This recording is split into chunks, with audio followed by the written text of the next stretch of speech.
įdomus ir kitiems. Gal net pravers planuojant keliones, kasgi žino, visai būna.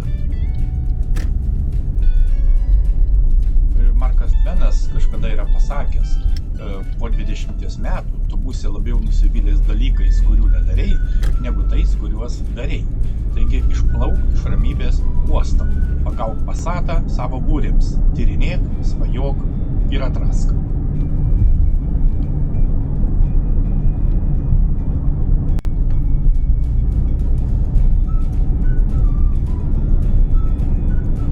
Šiandien yra gegužės 19 diena, sekmadienis, ir tradiciškai vykstame į taip pat neilgą kelionę.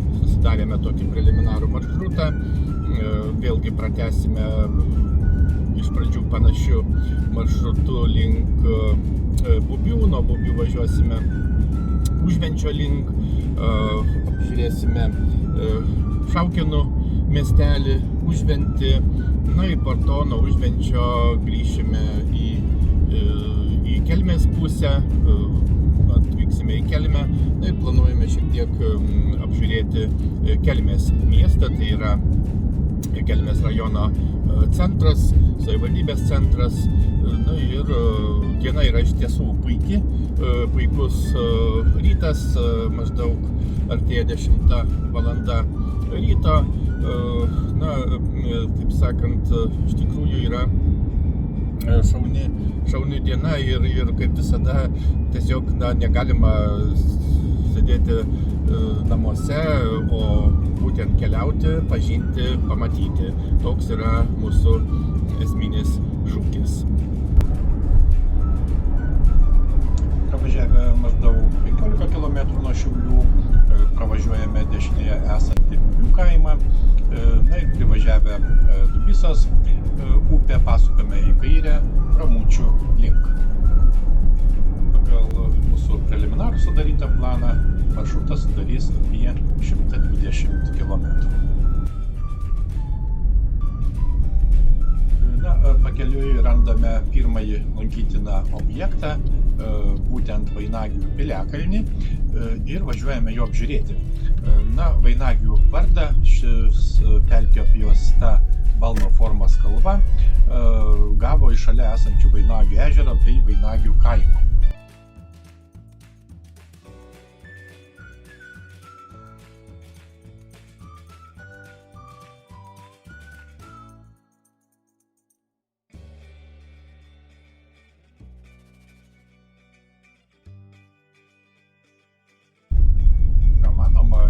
Senovėje čia gyveno žmonės, tikėtina, kad buvo pilis. Archeologai vietovę kol kas mažai tyrinėjo. 1990 metais buvo atlikti žvalgomieji kalvos kasinėjimai, tačiau kultūrinis sluoksnis nebuvo aptiktas. Bet pietrytinėje kalvos aikštelės dalyje, maždaug 40 cm gylyje, buvo rasti mažesniais akmenimis paramstyti 3 dideli akmenys.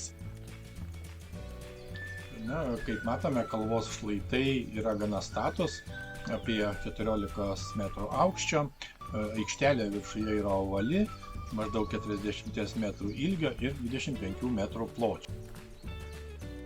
Kopėme į piliakalnį, aišku, tai nėra lengva, bet vis dėlto puikus, geras fizinis pratimas. Rašytinėse istorijos šaltiniuose žinių apie Vainagius praktiškai nėra. Vietovė tapo labiau žinoma tik 20-ojo amžiaus pradžioje, įkūrus vieną iš seniausių Šiaulių krašte girininkiją. Tarpukario vietos gyventojai ant piliakalnio rengė įvairius pasilinksminimus, o girininkijos saviveiklininkai rodė teatro vaidinimus. 2008 metais Vainagių girininkija piliakalnį iš esmės sutvarkė, papėdėje įrengė miško pažintinį taką, yra įvairūs taip pat informaciniai stendai, ir pažintiniu taku galima praeiti ir gana daug visko pamatyti.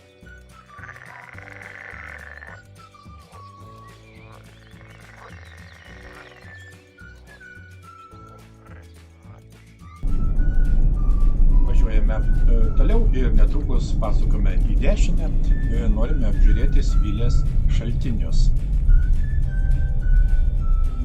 Svilės šaltiniai yra vieni iš įspūdingiausių Lietuvoje. Jie yra didžiausi pagal užimamą plotą ir treti pagal išmetamo požeminio vandens kiekį. Pavyzdžiui, skaičiuojama, kad 1,8 hektaro plote yra per 100, daugiau negu 100 šaltinio akių, iš kurių išteka maždaug 350 metrų ilgio šaltavandenis Svilės upelis.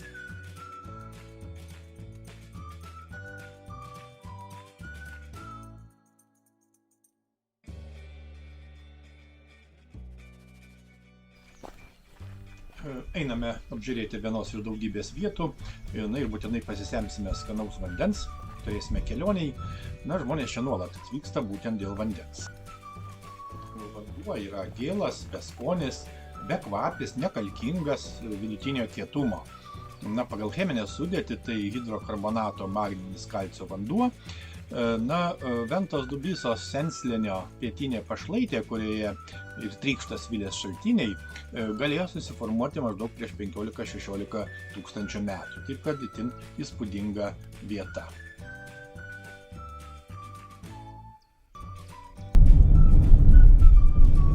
Po kiek laiko privažiuojame kitą mūsų maršrute numatytą objektą, būtent Šaukėnų mažą miestelį, ir bandysime jį apžiūrėti. Miestelio pavadinimo kilmė. Šaukėnai asmenvardinis vietovardis kildinamas nuo asmenvardžio Šaukėnas. Beje, liaudies etimologija teigia, kad miestelio pavadinimas kilęs iš žodžio šaukti. Rašytiniuose šaltiniuose prie Šaukėnų dvaro įsikūręs Šaukėnų kaimas minimas jau 15 amžiaus viduryje. Teigiama, kad čia vykdavo didelį turgus, ir tai vienas senesnių religinių centrų Žemaitijoje. 1486 metais buvo pastatyta pirmoji medinė Šaukėnų bažnyčia, kurią fundavo vietos bajorai Mikalojus ir Margarita Šemetos. Be to, miestelio vakariniu pakraščiu teka upelis Šona, tai yra Ventos intakas. Iš rytų pusės prieina Kurtuvėnų regioninis parkas. Taip pat yra keliai, vedantis keliai į Kelmę, Šienus. Taip pat yra parkas ir mes šiuo metu važiuojame link tvenkinio, apžiūrėsime naujai įrengtą laisvalaikio ir pramogų zoną. Dar keletą žodžių apie parką. Parką 19 amžiaus pradžioje įkūrė didikų Gorskių giminė. Jis garsėjo ąžuolų, tvenkiniais ir čia gyvenusiamis gulbėmis. Parkas mišraus suplanavimo su vyraujančiais peizažinio parko elementais. Kaip tik atvažiuojame prie tvenkinio, tai yra mėgstama vietos gyventojų ir svečių vieta, būtent Ilgos upelio užtvanka ir vietinių gyventojų vadinama jūra. Tai yra paplūdimys su 4 hektarų ploto parku. 2014 metais infrastruktūra buvo pritaikyta suaugusiųjų ir vaikų poilsiui bei sportui. Čia buvo atidarytas sporto aikštynas, yra pakila, kurioje vyksta koncertai, įrengta laužavietė, daug suoliukų. Ir žinoma, gražiame gamtos fone tikrai smagu rengti tradicinės vasaros šventes su sporto varžybomis ir įvairia kultūrinė programa. Matome, kad yra tikrai gana neblogas paplūdimys, yra reikalingi įrengimai, taip pat galima užsiimti žvejybą. Sezono metu visai geros sąlygos išsimaudyti. Tvarkybai buvo įgyvendintas projektas, finansuotas ES struktūrinių fondų, valstybės biudžeto ir Kelmės rajono savivaldybės lėšomis pagal 2007-2013 metų sanglaudos skatinimo veiksmų programą. Taip, atvažiavome į Šaukėnus, užsukome į šį nedidelį kaimą. Yra puikus paplūdimys prie tvenkinio, gerai įrengtos laisvalaikio zonos, aikštelės, yra daug įrengimų. Ir tiesiog galima pasimankštinti, išbandyti save. Kaip matome, labai puikiai viskas čia veikia. Ir iš tikrųjų fantastiškai sutvarkyta aplinka, yra scena, yra žaidimo aikštelės, yra specialios aikštelės vaikams. Na, viskas, ko reikia puikiam laisvalaikiui praleisti. Taip kad tikrai pravartu užsukti ir čia pasigrožėti šitais dalykais.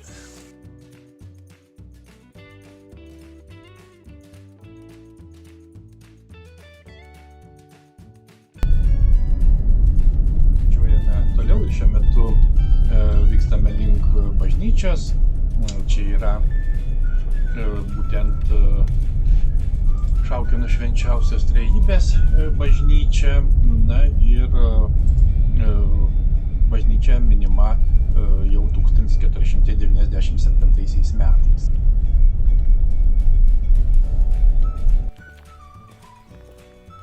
Šaukėnų bažnyčia buvo daug kartų perstatyta. 1947 metais pastatyta dabartinė medinė karkasinė bažnyčia. Kaip matome, yra stačiakampio plano su dviem bokštais. Na, šventoriaus tvora yra medinių konstrukcijų, taip pat yra mūriniai arkiniai vartai.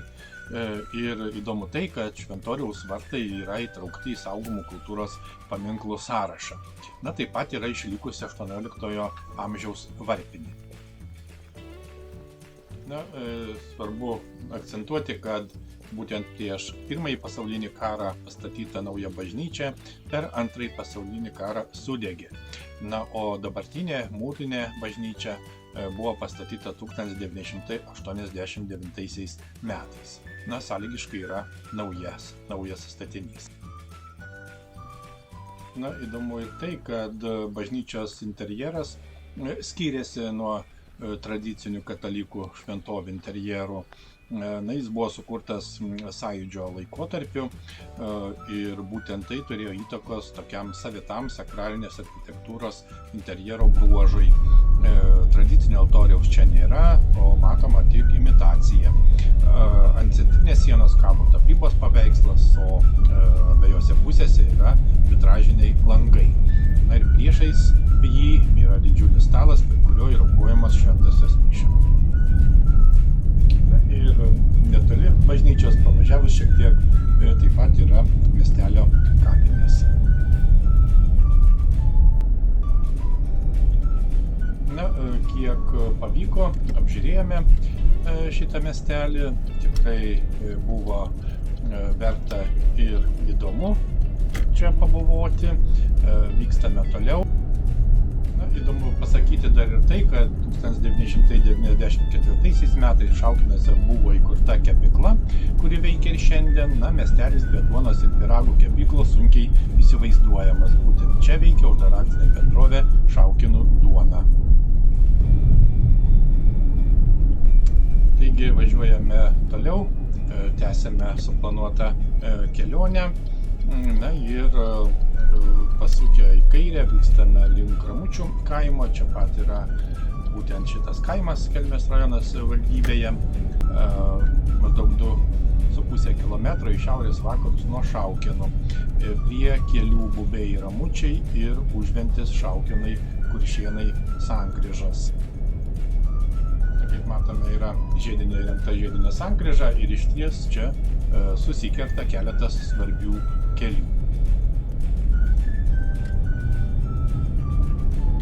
Na va, apžiūrėjome Šaukėnų miestelį, dabar važiuojame Užvenčio link, na ir šiuo metu pravažiuojame Beržėnus. Ir štai vat matome Beržėnų dvaro sodybą. Na, pabandykime užsukti ir pažiūrėsime, kas čia yra.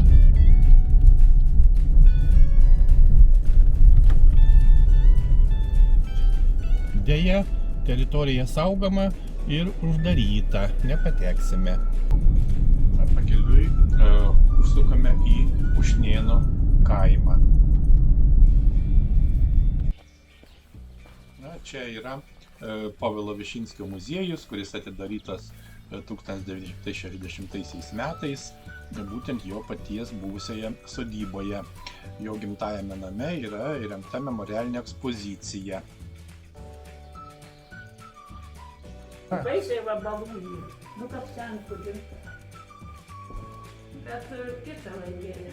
trečias, o šiemet matys antrai metai, tai premijas, kaip palikė tas kolūkis, toliau tęs.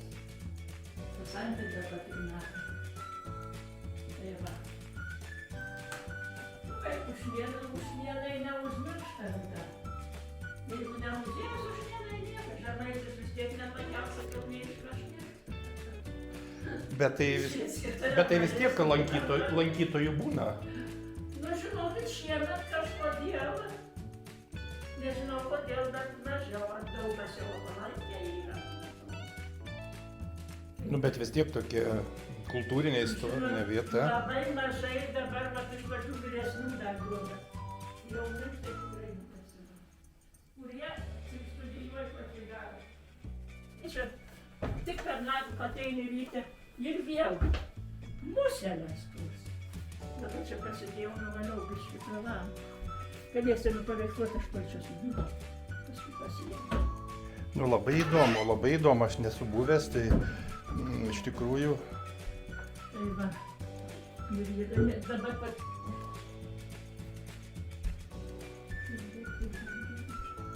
Čia gėlukės parašyta mano. Ta paveikslo kaip gėlytas. Tada langų senoviškai. Viskas, sakot, senoviškai. Ja, dabar čia tikrai senoviškai, tokia šiepa. Va, kur Šauliam priklausėm, jie išleido, ko mums šiandien trūksta, Višinskio knygą. Ir va, Višinskį puodelį padovanojo. Šiauliai už Šiaulių, Višinskio biblioteka. Dabar mes jau viską atėjome. Tai jūs čia prižiūrit šitą Nu, muziejų? aš jau daug metų prižiūriu čia. Kol biškį buhalterijos, bet nieks pretenzijų nereikšdavo, kai tam senoviškai. Prie pat gyvenau visą laiką. Tai va taip ir perėjau ir į tėvynę. Ir dėl to Aušros muziejų. O čia tos visas jau nuotraukas mūsų Višinskio daryti. O čia dar nuotrauti tie, kur Žemaitė gyvena, kur tas mūsų akmuo. Paminklinis. Kokie laikai buvo.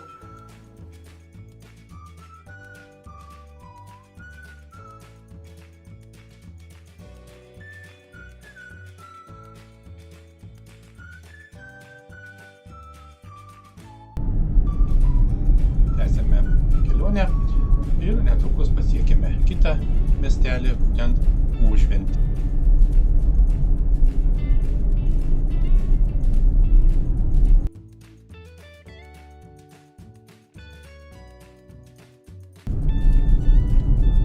Kuogi įdomus Užventis? Na, apžiūrėsime ir pamatysime. Na, Užventis yra miestas, nedidelis miestas Kelmės rajono savivaldybėje, maždaug 25 km į šiaurės vakarus nuo Kelmės ir miestelis išsidėstęs abipus Ventos upės. Užventis yra vandenvardinis vietovardis, kilęs prie upėvardžio Venta, pridėjus priešdėlį už. Būtent Ventos aukštupyje ir įsikūręs šis miestelis. Na, Ventos upė išteka už maždaug 10 km į pietvakarius nuo Užvenčio. Miestelis įsikūręs Žemaičių aukštumos rytinėje pašlaitėje, jį pasiekia 4 pagrindiniai krašto keliai. Na, istorinėse šaltinėse minimas nuo 14 amžiaus kaip Lietuvos didžiojo kunigaikščio Užvenčio dvaras. Na ir gyvenvietė kūrėsi dešiniajame Ventos krante. Tradiciškai einame apžiūrėti bažnyčios. Tai beje svarbiausias objektas, arba vienas iš svarbiausių objektų, bet kuriame didesnėme kaime ar miestelyje. Ir tai yra Užvenčio Švenčiausios Marijos Magdalietės bažnyčia. Užvenčio bažnyčia, žinoma, liudija įvairių laikotarpių rekonstrukcijas.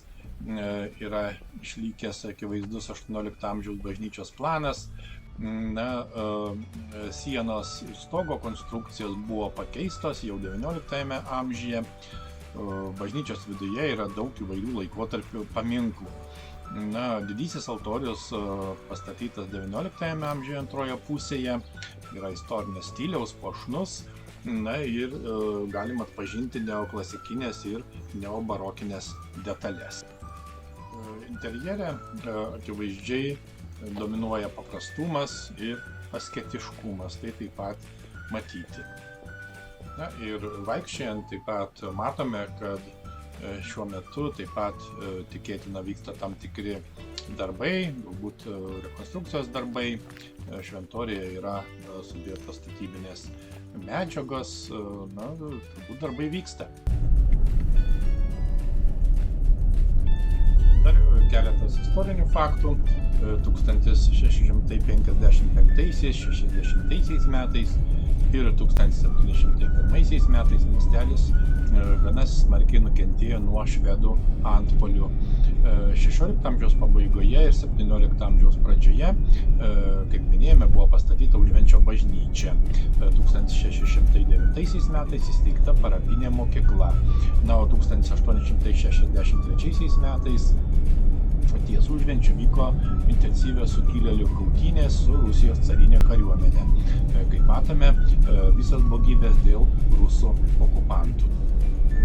1956 metais suteiktos miesto teisės miesteliui. Taip pat čia yra įkurtas visuomeninis kraštotyros muziejus. O nuo 1966 metų, pažymint rašytojo Žemaitės gimimo metines, Užventėje teikiama Žemaitės literatūrinė premija. Štai atvažiavome į parką ir taip pat apžiūrėsime. Užvenčio dvaro parkas įkurtas XIX amžiaus pirmoje pusėje. Tai yra mišraus planavimo parkas, jame auga tikrai spūdinga liepų alėja. Taip pat matom gausu šiandienos menininkų kūrinių. Senas parkas yra išsidėstęs ant Ventos upės kranto. Ir kada keičiasi metų laikai, tai vis parkas pasipuošia kitomis spalvomis. Taip pat užtvenkta Ventos upė parko teritorijoje išsilieja didelį tvenkinį, suformuoja tvenkinį. 17 amžiuje Užventis vis dar buvo Lietuvos didžiosios kunigaikštystės valdovo dispozicijoje. 1759 metais dvare veikė bravaras, taip pat vandens malūnas. Vandens malūnas yra išlikęs iki šiol, mes iki jo naisime ir apžiūrėsime. Nuo 1966 metų dvaro teritorijoje esančiame restauruotame buvusio dvaro Svirno pastate veikia Užvenčio kraštotyros muziejus. Jame įrengtos gausios ekspozicijos, pasakoja apie Šatrijos raganą, Smilgevičių, kitus iškilius krašto žmonės ir žinoma Užvenčio istoriją. Parke daugiausia auga savaiminių rūšių medžiai. Iš jų tokie galingiausi yra uosiai ir liepos, kai kurių skersmuo siekia daugiau negu 1 metrą. Žinoma, yra egzotinių augalų, galim paminėti paprastuosius kaštonus, dygėsias eglės, ir žinoma, yra ir kitų augalų. Nuo 1958 metų Užvenčio parkas pradėtas saugoti valstybė. Svarbu taip pat pasakyti, kad miestelėje, kaip matome, vyksta tradiciniai kalvystės, akvarelės ir keramikos plenerai. Ir aplink parke tikrai yra gausi įvairiausių keramikos kūrinių. Juos taip pat galima pamatyti ir apžiūrėti. Viena beje kolona yra skirta saulėgrąžoms, būtent augalams ir gėlėms to pačiu, itin būdingoms Ukrainai. Ir taip išreiškiant solidarumą su Ukrainos tauta. Kolona yra apjuosta raštuota juosta, priminančia būtent ukrainiečių tautinio siuvinėjimo višivankos ornamentą. Na ir skirtingų įvairių kalvių sukurtų saulėgrąžų puokštė, sujungtai komplikuota tokia kompozicija, yra prie dvaro gatvės vedančios į Užvenčio dvaro malūną ir pažymi dvarvietės alėjos taką. Beje, yra numatyta, kad eilinis pleneras vyks ir šių metų Liepos 7-13 dienomis ir plenero tema yra Užventis mene. Ir kaip jau minėjome, eilinis pleneras vyks šių metų Liepą, tai būtent tradiciškai plenere vyksta Liepos mėnesį. Čia susirenka kalviai, tapytojai, šamoto skulptūrų kūrėjai iš įvairių pasaulio šalių. Na ir taip pat Užvenčiui palieka dovanų. Tai yra per tą savaitę, plenero savaitę, sukurtus darbus palieka Užvenčio miestelį.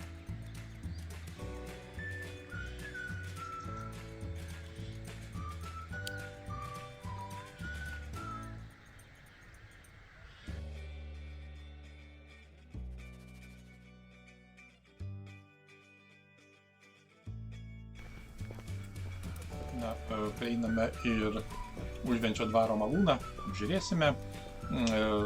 Na, šis vandens malūno ir spirito varyklos pastatas yra vienas iš Užvenčio dvaro sodybos pastatų. Istoriniuose šaltiniuose yra minima, kad jau 1759 metais čia veikė būtent malūnas ant Ventos upės ir bravoras. Na, šiuo metu vandens malūnas yra prikeltas, galima sakyti, naujam gyvenimui.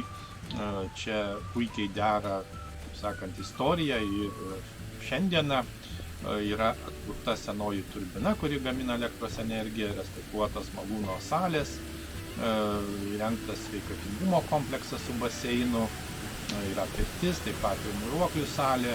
Na, žinoma, taip pat čia yra viešbutis ir konferencijų salė.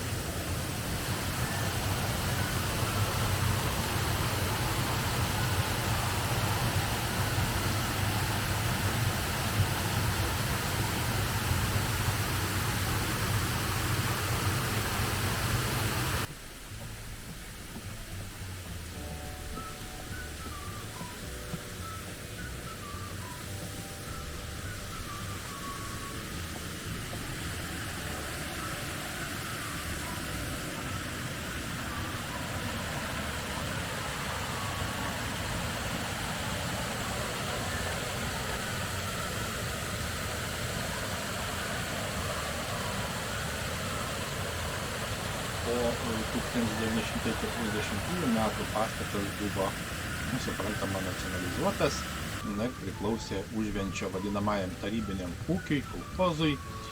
Na ir malūno įranga buvo pertvarkyta maždaug apie 60-uosius metus. Žinome, jame valė grūdus, gamino elektros energiją Užvenčio miesteliui. Na ir malūnas iš esmės nebeveikė nuo 1970 metų. Vėliau pastate buvo įrengtos mechaninės dirbtuvės ir jos veikė maždaug iki pat 1990 metų. Na, o po Lietuvos nepriklausomybės atkūrimo pastatas priklausė žemės ūkio bendrovei Agroservisas.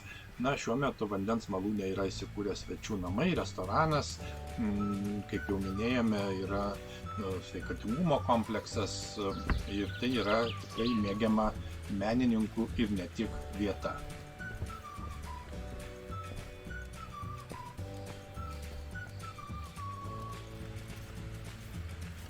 Matome, tikrai gražiai, įspūdinga, netradicinė vieta, tikrai gausu įvairių meno kūrinių, gražiai yra tvarkoma ir prižiūrima aplinka.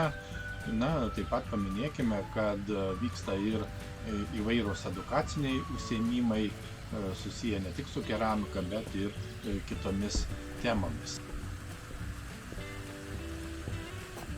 Viena iš tokių įdomių veiklų būtent yra molio keramikos įvairių darbelių gaminimas ir tą organizuoja Užvenčio muziejus.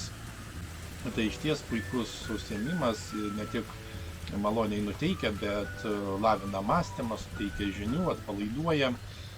Kaip žinia, Lietuvos teritorijoje rankomis lipdyti moliniai indai buvo vartojami nuo neolito laikų, o nuo 12 amžiaus maždaug apie podininkystę jau pradėta kalbėti kaip apie tikrą amatą. Keletas žodžių apie muziejų.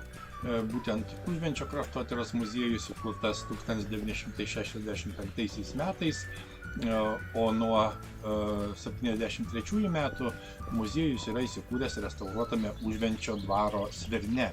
Na, šis dvaras pirmiausia garsus tuo, kad 1887 ir 1998 metais čia gyveno rašytoja Marija Pečkauskaitė Šatrijos ragana.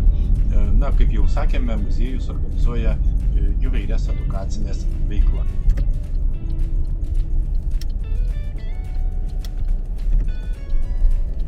Tęsėme kelionę bei pažintį su šiuo tikrai įdomiu miesteliu. Na ir važiuojame apžiūrėti apžvalgos bokšto. Na, neįtikėtina, tačiau miestelyje yra apžvalgos bokštas.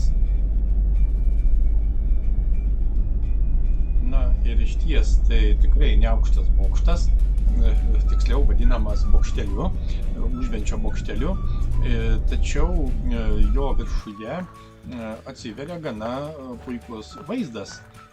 Teritorija, kaip matome, yra pakankamai gražiai sutvarkyta, įrengti yra pėsčiųjų takai, vaikų žaidimo aikštelės, taip pat yra stadionas, tikrai gera vieta.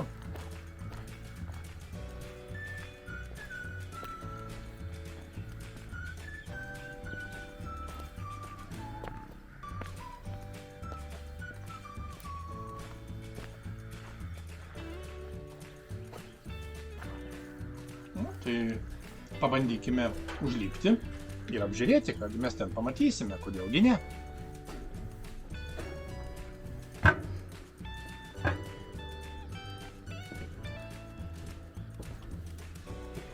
Na ir nors užlipti trunka neilgai, kaip minėjome, bokštas yra tikrai neaukštas, tačiau jausmas toks, tarsi būtume rimtame, aukštame bokšte.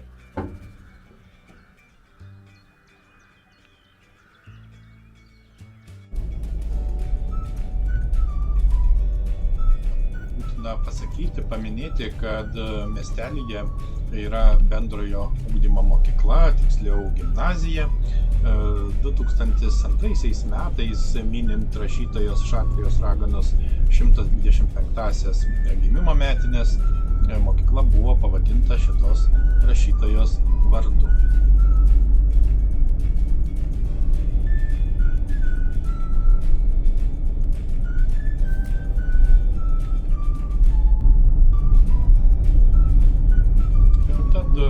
Pabuvoję Užventyje, tęsime kelionę ir važiuojame link Kelmės. Pakeliui taip pat dar aplankysime keletą vietų. Tikrai nuostabus gegužės metas, laukai žydi geltonai, tiksliau tai žydi rapsas.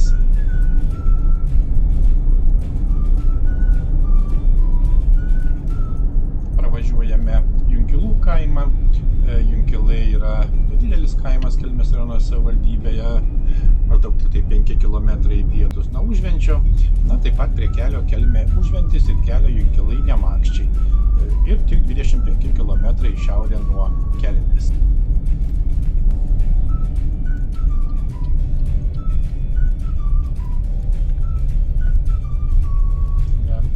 Kelionę ir pavažiuojame toliau link Vaiguvos miestelio ir jį taip pat trumpai apžiūrėsime.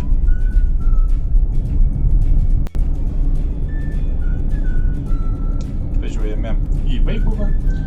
Vaiguva irgi nedidelis kaimas, arba nedidelis miestelis Kelmės rajonas savivaldybėje, 15 km į šiaurės vakarus nuo Kelmės, netoli Knituvos upelio. Istoriniu požiūriu, žinoma, tai yra įdomus kaimas, yra be to urbanistikos paminklas.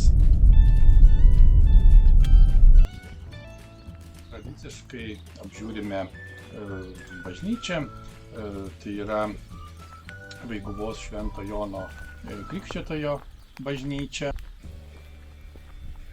Bažnyčia minima nuo 1719 metų, gerokai vėliau, 1776 metais buvo įkurta parapija, o 1803-1804 metais pastatyta nauja dvibokštė Jono Krikščitojo titulo bažnyčia su varpine ant stulpų. Statybą parėmė Žemaičių vyskupas Stepanas Jonas Giedraitis ir iki mūsų dienų išliko originali liaudies meistro Butvilos pastatyta varpinė. Bažnyčia yra liaudies architektūros formų, stačiakampio plano, su bokštu. Taip pat joje yra 3 altoriai, šventoriaus tvoros yra iš akmenų mūro. Šventorijoje taip pat yra medinė varpinė ir koplytstulpis. Bažnyčios vartai yra 3 arkos su ažūrinėmis sienelėmis tarp stulpų.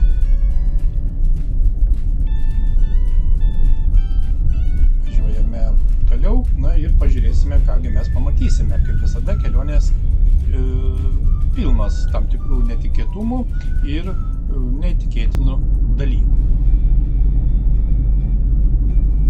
Taip pat reikia pasakyti, kad anksčiau čia buvo Vaiguvos Vlado Šimkaus pagrindinė mokykla, tačiau 2021 metais mokykla buvo priimta prie Užvenčio gimnazijos kaip skyrius. Ir štai randame vieną iš netikėtų dalykų, tai būtent Vaiguvos Pijaus Stulginskio koplyčia. Tai yra privati mūrinė koplyčia Vaiguvos miestelyje, apie 100 m2 ploto maldos namai. Jie yra šiek tiek, kaip matom, atokiau nuo miestelio centro. Ir pastatyti vietos gyventojo Stulginskio pastangomis nuosavame sodybinėme sklype prie gyvenamojo namo. Iš tikrųjų neįtikėtina. Ir statinys yra įspūdingų matmenų šventorių vartus turi, stogo bokšteliai su kryžiais, taip pat tradicinių bažnytinių interjerų. Esame kelionės maršrutą. Tiesiog taip pat grožimės pavasarišką gamtą, tikrai šaunių, gražių, puikių kraštovaizdžių. Ir važiuojame toliau.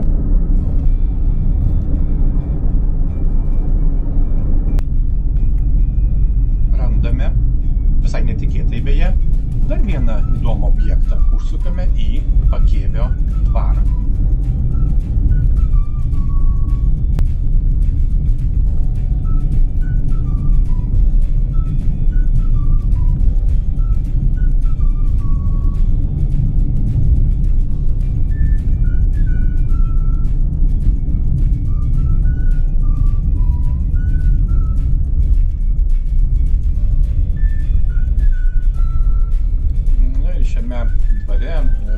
Galima apgyvendinti apie 50 žmonių, tikrai išpuoselėta dvaro aplinka, tikrai profesionalus svečių aptarnavimas,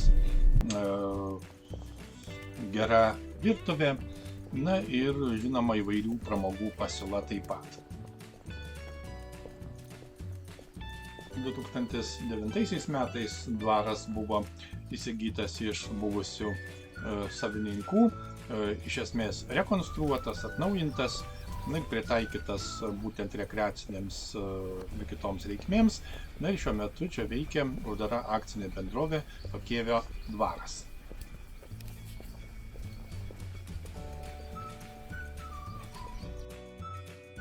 Štai važiuojame numatytų maršrutų toliau ir netikėtai pakeliui užsukame į Pakėvio dvarą. Tai yra tikrai puikia vieta Pakėvių kaime. Net pasiėmėme lankstinuką ir lankstinuke yra parašyta, kad 8 km į šiaurės vakarus nuo Kelmės, Vaiguvos seniūnijoje, Pakėvio kaime yra Pakėvio dvaras. Iš tikrųjų tai buvo neplanuotas mūsų maršrute objektas. Tačiau kaip visada įdomumas yra tame, kad važiuoji ir visada randi tam tikrų neatrastų, nežinomų iki šiol vietų ir tikrai tai yra puiku. Pakėvio dvaras žinomas nuo 17 amžiaus, yra čia parašyta gana trumpa istorija lankstinuke, vėliau pastudijuosim detaliau. Iš tikrųjų labai puikia aplinka, puikiai sutvarkytas dvaro teritorija, atkurti, restauruojami kai kurie pastatai, kurie jau buvo gerokai apgriuvę arba praktiškai neišlikę. Ir tikrai dabartinė dvaro būklė yra tikrai puikiai ir tai yra tikrai gera vieta tiek įvairiems pokyliams, tiek šventėms, tiek paprasčiausiai užsukti, pasivaikščioti, papietauti ir panašiai. Tai taip pat čia yra ir viešbutis, galima apsistoti ilgesniam laikui. Iš tikrųjų fantastiška vieta.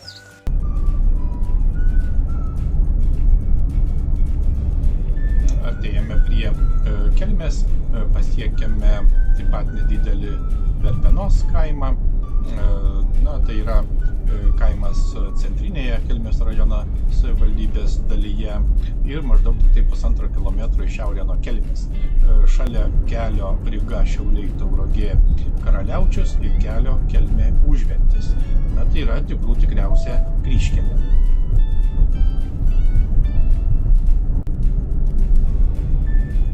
Kaimas yra nedidelis, taip pat trumpai jį pravažiuojame ir tradiciškai apžiūrime bažnyčią. Čia yra būtent Šventosios Onos bažnyčia, tituluojama Šventos Onos vardu, pastatyta 18 amžiaus pabaigoje.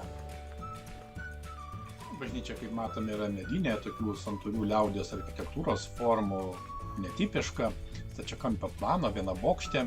Kaip supratome, pamaldos čia nevyksta arba vyksta nereguliariai.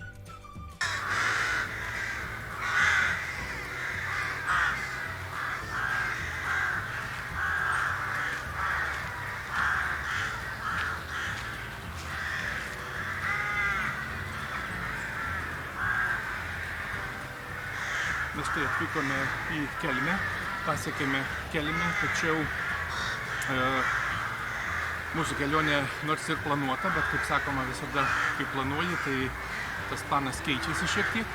Ir nusprendėme Kelmės jau šios kelionės metu nebeapžiūrėsime, dėl to, kad ir taip daug įspūdžių šitos kelionės metu. Ir tai yra tolimiausias šios dienos maršruto taškas. Ir jau iš čia vėl grįšime į Šaukinus, būtent nuo Kelmės į Šaukinus ir nuo Šaukinų grįšime į Šiaulius. O kitos kelionės metu būtent aplankysime Kelmę ir apžiūrėsime Kelmę išsamiau, dėl to, kad šitas miestas yra rajono centras, yra parkas, didelis parkas, kuriame šiuo metu esame. Ir iš tikrųjų labai daug lankytinų įdomių objektų čia yra apžiūrėti, taip kad tam reikia mažiausiai gero pusdienio arba net daugiau, taip kad jau planuojame kitos kelionės maršrutą ir būtent jį pradėsime nuo Kelmės. O šios dienos kelionę pratęsime dabar važiuodami Šaukinų link. Ir dar tikimės taip pat šį bei tą pamatysime.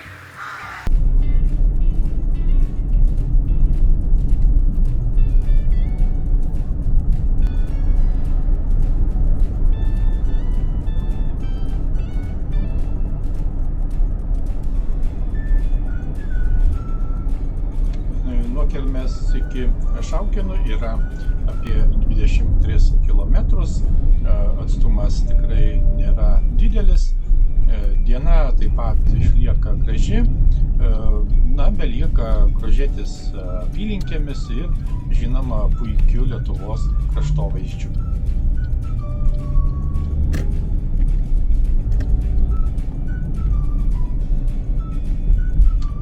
Ir po maždaug gerą pusvalandžio vėl pasiekėme Bubių kaimą, o nuo jo iki Šiaulių tik apie 15 km.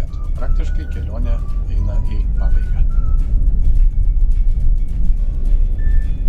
Štai, apvažiavome nemenką maršrutą, kaip tik pabuvojome Užventyje, Šaukinuose, pasiekėme Kelmę ir dėl laiko stokos ir taip gausių įspūdžių Kelmės nebežiūrėjome, apžiūrėsime kitą kartą. Na ir grįžtame į Šiaulius, iš tikrųjų kupini įspūdžių. Daug pamatėme, daug sužinojome, na ir praleidome labai gerai dieną. Ne visą dieną, bet beveik didžiąją jos dalį. Na, taip, kad keliauti yra iš tiesų yra smagu ir pažinti Lietuvą, pažinti šalį niekada nevėlu ir tą tikrai prasminga ir įdomu daryti. Na ir tikimės, kurie galbūt žiūrės šitą video, taip pat šį bei tą sužinos ir galės galbūt aplankyti mūsų taip pat paminėtas vietas. Taip kad iki kitų kelionių.